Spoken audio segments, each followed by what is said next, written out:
என்னால் அப்படி ஒரு காட்சியில் நடிக்கவே முடியாது. பிடிவாதம் பிடித்த எம்ஜிஆர். கண்டிப்பாக இந்த காட்சியில் நீ தான் நடிச்சாகணும். அடம் பிடித்த இயக்குனர். பயப்படாம தைரியமாக நடி. திடீரென ஒலித்த அந்த மாபெரும் மனிதரின் குரல். எம்ஜிஆர் வாழ்க்கையில் நடந்த மிக சுவாரஸ்யமான விஷயம் பற்றி தெரிஞ்சுக்க இந்த வீடியோவை முழுசாக பாருங்க. 1941 ஜூலை மாதம் அசோக் குமார் படம் வெளியானது. படம் மாபெரும் ஹிட்.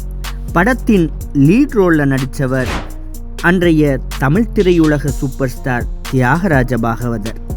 அவருக்கு தளபதியாக நடித்தவர் புரட்சித் தலைவர் எம்ஜிஆர். எம்ஜிஆரை மகேந்திரன் ரோலுக்கு போடுங்க, சிறப்பாக இருக்கும்னு ரெக்கமெண்ட் செய்தவர் தியாகராஜ பாகவதர். அந்த அளவு எம்ஜிஆர் மீது பாகவதற்கு மதிப்பீடு இருந்துச்சு. படத்தின் இயக்குனர் ராஜா சந்திரசேகர் எம்ஜிஆர் மீது தனிப்பட்ட முறையில் மிகுந்த அக்கறை கொண்டவர். மிகுந்த மகிழ்ச்சியுடன் ஷூட்டிங் போனார் எம்ஜிஆர். ஆனால் டைரக்டர் சொன்ன அந்த காட்சி எம்ஜிஆரை நிலைகுலைய வச்சது.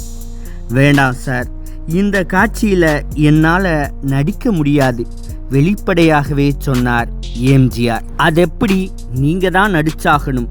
இந்த சீன் தான் படத்தின் ஹைலைட். தயங்காம நடி, ஊக்கம் தந்தார் இயக்குனர் ராஜா சந்திரசேகர்.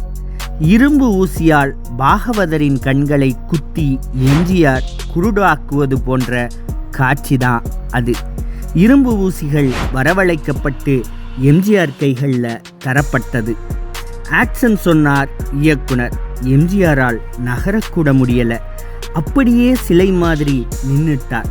கேமரா ரோல் ஆகிறது. ஆக்ட் பண்ணு ராமச்சந்திரா என டைரக்டர் மீண்டும் மீண்டும் கத்தினார். ஒரு கட்டத்தில் பொறுக்க முடியாமல் கட் சொல்லிவிட்டு எம்ஜிஆரை கண்டபடி திட்டினார் இயக்குனர்.